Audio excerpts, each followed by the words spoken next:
It's been a while since I looked at somebody's Synastry chart and thought, oh my god, this is a disaster in the making. Hi everyone, welcome to my channel, welcome to the Spiritual Cosmos. My name is Alexandra Macht, I'm a certified astrologer, and I'm actually creating this video as a response to one of your comments. Recently somebody suggested that I look into the synastry that Olivia Rodrigo shares with Partridge. I have to tell you, completely subjectively, I cannot stand this man. I feel like I want to slap him. He just has that kind of a face. You know how sometimes we project some of our darker desires onto a human being? Well, yeah, he just provokes violence inside of me. And his name and everything, it's just, ugh. I kept thinking as I was looking at images of the two of them and analyzing their birth charts, Olivia, my girl, what are you doing with him? You could do so much better. That's the plight of being a Piscean. Oftentimes, you choose the worst kind of men to date. And I can say this with a certain degree of clarity because I am a Pisces sun myself and I have pretty awful taste in men, to be honest. Anyway, all jokes aside, in this clip, which I hope to keep under 20 minutes because I don't want to spend too much time talking about these two people since they are clearly doomed, I want to tell you why I think that they are not compatible. I'm going to just pop their chart over here so you have a look at their placements. And I'm just going to begin by describing some of the things that stand out to me. I'm not going to dive into a full analysis of her birth chart or a full analysis of his birth chart because that will take me way too long. If you want to see a clip like that, check out my latest Dua Lipa and Caleb Turner analysis. It's almost 1 hour long and you've got loads to pick up from. It's basically an Astro Babes meets an Astro Hunks and a Synastry chart analysis. Okay, but just a couple of things about Olivia and Lewis. I did some sleuthing and I found out that they have been reportedly seeing each other since the fall of 2023, which is interesting timing to begin this relationship, and I'll tell you in a second why. But apparently they made their relationship official somewhere at the beginning of 2024, and since then they have been together. Around July of this year, there have been some hush-hush kind of rumors that they are on the brink of breaking up. Many people deny those rumors since apparently Lewis has been following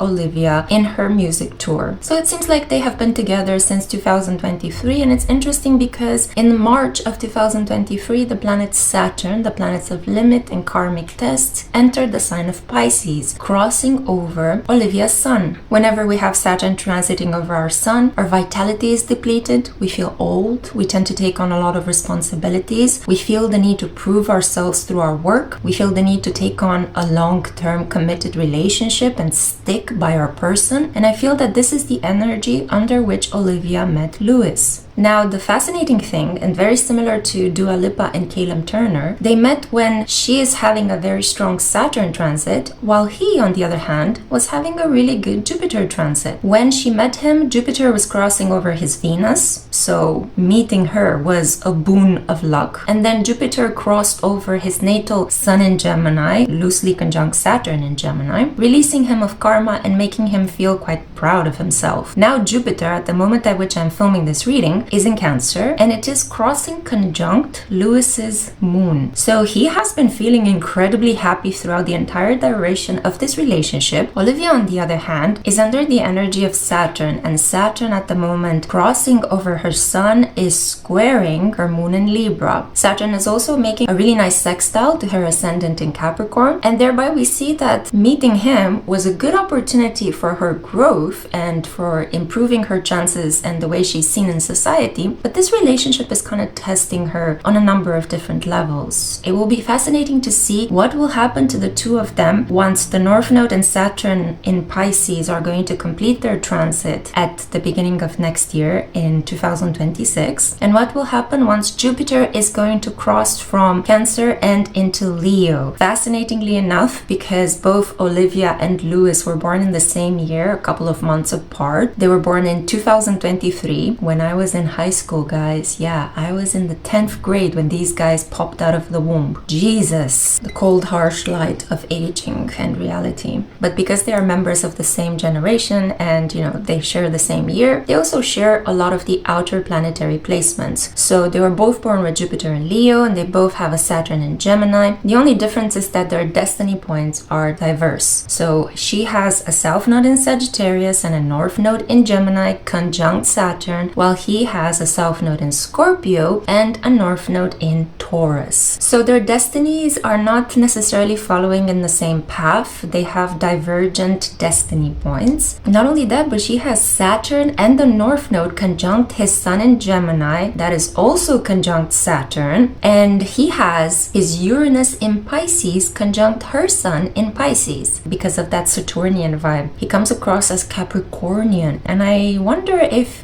he reminds her on some level of her previous boyfriend, this guy that she fought with Sabrina Carpenter over and the internet lost their marbles. Because her previous boyfriend, and the one that apparently one of her biggest hits was about, was a sun in Capricorn, and now she is dating a sun in Gemini who has his sun loosely conjunct Saturn in Gemini, so thereby he is a Geminian with very strong Capricornian energy. Now the problem with the birth charts of a lot of male celebrities is that we are missing important ascendant information. So while we know that Olivia is a sun in Pisces and she has a moon in Libra, with that moon in Libra perfectly conjunct her midheaven, so people notice how emotional she is and how she defines herself through her personal connections. She also has this very modest, earthy, sensual, and financially pragmatic ascendant in Capricorn at one of the first degrees. So she is learning a lot in this lifetime about connections, and connections come to her at specific karmic points when she is ready to pass through an important test created by Saturn. This is also evidenced by the fact that she has a Venus in Capricorn, and people who have a Venus in Capricorn or Venus conjunct Saturn, I've talked about this in my previous videos, but they are not dealt an easy hand when it comes to money and relationships, because they tend to feel anxious in personal relationships. They tend to fall into connections with people that are not good for them in order to learn a lot of lessons about love. They struggle to let people go. They are often separated from those that they love, and they tend to reject people that are good for them while going for toxic people, basically. I see that by all intents and purposes, Lewis appeared in Olivia's life during her Saturnian transit to teach her important karmic lessons. Now, I'm really worried, and as you guys know, I've been mentioning this in my previous videos, but one of the important red flags in a man's chart when you check his synastry is position of his Neptune and what Neptune is doing to his Mars. Because having any aspect between Mars and Neptune, especially the harsh ones, the opposition, the square, and in many cases the conjunction, these aspects show that this person is going to keep secrets, is going to lie to you, and may even cheat on you, and you will never find out about it. So when we have a look at Lewis's placements, we see there very strongly that his Mars in Aquarius is conjunct his Neptune in Aquarius, and this is touching upon the Uranus energy that Olivia shares in her chart. By the way, I forgot to mention that because Olivia was born with the sun in Pisces so close to her Uranus in Aquarius, I take that as a conjunction between her Uranus and her sun, which makes her a little bit different than other Piscean girls out there. She is more electrifying. She is incredibly witty and perceptive. She's years ahead of her peers, but many people could ostracize her, call her an outcast or a weirdo, or be genuinely frightened of being in a connection with her because she's very open-minded and progressive. I take it that this was part of the attraction because Lewis, with a sun in Gemini, he enjoys a woman that is effervescent, witty, sparkly, intelligent, and independent. But the fact that his sun in Gemini is conjunct Saturn gives him a rather traditional streak, which may clash oftentimes with Olivia's inborn need for freedom. Not only that, but we see that Olivia also has two placements that are really grinding on Lewis's emotional sense of safety, and that is the fact that she has her Mars in Sagittarius conjunct Pluto in Sagittarius in the 12th house, and this is an uncomfortable energy for Lewis's sensitive moon in Cancer. By the way, they have a really interesting cross-stitch pattern which involves their primary luminaries. She was born a sun in Pisces with a moon in Libra, so she has a water sun sign, and also she has an airy lunar sign, while he was born with a sun in Gemini and a moon in Cancer, so he has a watery moon and an airy sun. If you take them in a cross-stitch pattern in an X, they match very beautifully. Her sun in Pisces is really really supportive of his moon in Cancer, and his sun in Gemini is really supportive of her moon in Libra. I take it that was the attraction. In addition to this, Lewis, when he relaxes, when he is seeking his comfort zone, he behaves like his South Node in Scorpio. So he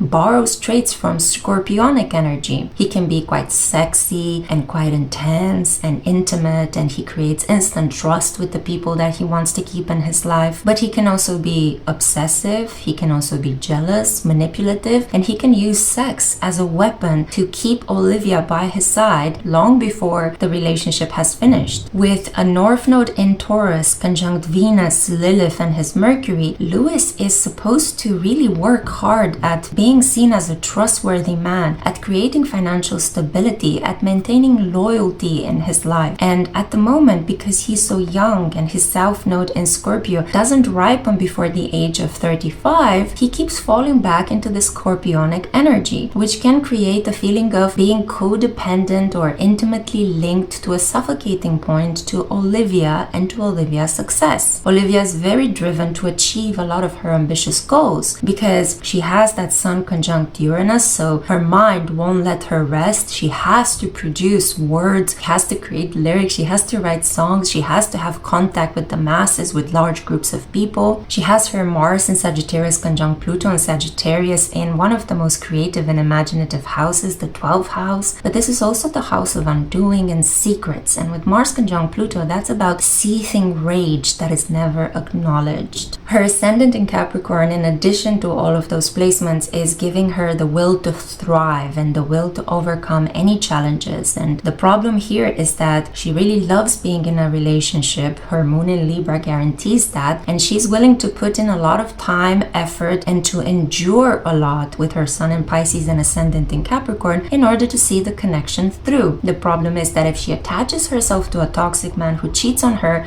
she can stay for years locked in such a relationship without letting him go. And that is my biggest fear when I look at their charts, because I have a feeling that this connection will endure as long as Olivia's masochism will continue. The moment she actually stops and looks around and decides, nah, I'm done with you, let's move forward, I think that's the moment when the relationship will naturally come to an end, and I hope that happens soon. Now, when we examine Synastry charts, in order to check compatibility, especially sexual and romantic compatibility, we want to see if a partner's sexual and affectionate needs, if their sensual, pleasurable needs will be met. We look at the position of Venus and Mars, and we take them in a cross-stitch pattern, much like I did earlier with the Sun and the Moon. So basically, a person's Venus shows how they love, and Mars shows how they go for what they want, for what they desire. It also shows how sexually attractive a person, the carrier of Mars, finds the Sun-bearing person. So because Lewis's Sun is in Gemini and sits in opposition from Olivia's Mars in Sagittarius, I can see that she found him physically very attractive from the beginning. He is just her type, although sometimes she can be very hot and bothered for him, and other times she can be cool and detached, because an opposition usually comes with this on and off kind of energy. So one moment she wants him, the next moment she can be over him. We see some problems there as well, because she has a Venus in Capricorn and a Mars in Sagittarius, while he has a Mars in Aquarius and a Venus in Taurus. And if we take them in a cross-stitch energy, her Venus in Capricorn touches upon his Mars in Aquarius, which is a weird aspect. It's kind of like an alien aspect, since Aquarius and Capricorn are neighbors on the zodiac wheel, so they create an uncomfortable semi-sextile, while her Mars in Sagittarius is in a square position to his Venus in Taurus. So the way she initiates contact, the way she initiates desire, frustrates his slow, loving, tradition-abiding nature. But because he has his Venus conjunct the North Node, that's what he's growing into. So the older he will become, the more Lewis is going to slow down and really be into the finer things of life, a thing which will really irritate her, because she is a woman that needs diversity, she needs adventure, she needs a dynamic partner that always keeps her guessing due to that Sun conjunct Uranus energy and due to that Mars conjunct Pluto in Sagittarius. So they have clashing Venus-Mars placements. I see there that,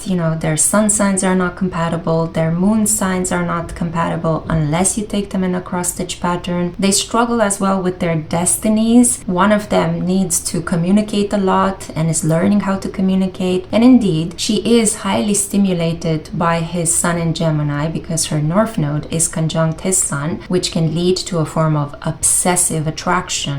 But as we know, obsession is not love. It can lead to lust, it can lead to infatuation, but those things really can exhaust a human being. It's not something sustainable. It's not something that you can build a solid, peaceful, loving life on. When you're infatuated, when you are in lust with somebody, when you're obsessed with them, it can really affect your mental health and your physical health in general. So she's very drawn towards him because she craves to become like him. Communicative, talkative, chatty, sociable, charming, light-hearted. But the problem is that he is kind of repressed in these energies due to that conjunction between his sun and Saturn. He also struggles to be those very qualities that she would like to learn more about. So again, I see that the attraction really brought out the best qualities in them, but in time they're really going to start irritating one another and kind of like abrasively clashing one to each other. If we take their Mercury placements on top of everything, because let's just say their Venus and Mars placements, well, they're not going to have the best time in the bedroom. Okay, their sun placements are not compatible. Well, at least their sun placements are in flexible signs and they can find a way to compromise, you know. Although a sun in Gemini is always going to find a sun in Pisces incredibly emotional and over the top dramatic and victimizing, while a sun in Pisces is always going to look at a sun in Gemini and think, don't you take anything seriously? Is nothing sacred to you? So they are going to have some problems there. But I wanted to see if their Mercury placements at least have something redeeming. And again, I came across a big issue. She has a Mercury in Aquarius. She is light speed intelligent, like she's really out there with some of the best minds. While he has a Mercury in Taurus, and Mercury in Taurus is not the best placement to have a Mercury because it slows down the mind and it makes you more of a sensual thinker rather than a pragmatic, intelligent, progressive, open-minded one like she is. So when she comes to him with really crazy, far-out ideas, he tends to not understand what those ideas can be practically transformed into. And when he's constantly talking to her about food or his daily habits, that bores her to death because she needs somebody who can break down a great sci-fi novel or really open her mind with a completely new mindset. So they will clash, and unless they have a phenomenal passion for shopping, I don't see how they can make these two placements really work for one another. It will be fascinating to see what will happen from the middle point of 2026 when they will both be experiencing their Jupiter return in Leo. I have a feeling that they are going to part ways. When you experience your Jupiter return, you tend to be separated from those people who are blocking your growth. Whether you like it or not, it's going to be an amicable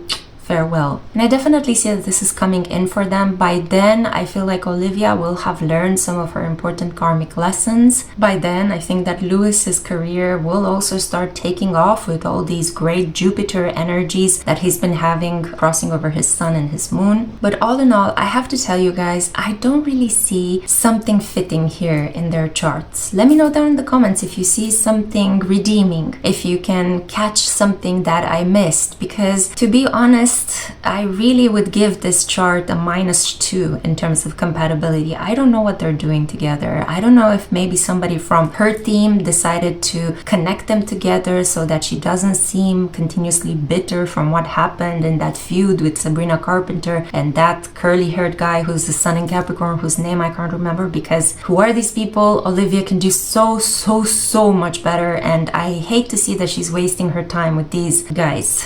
I don't know.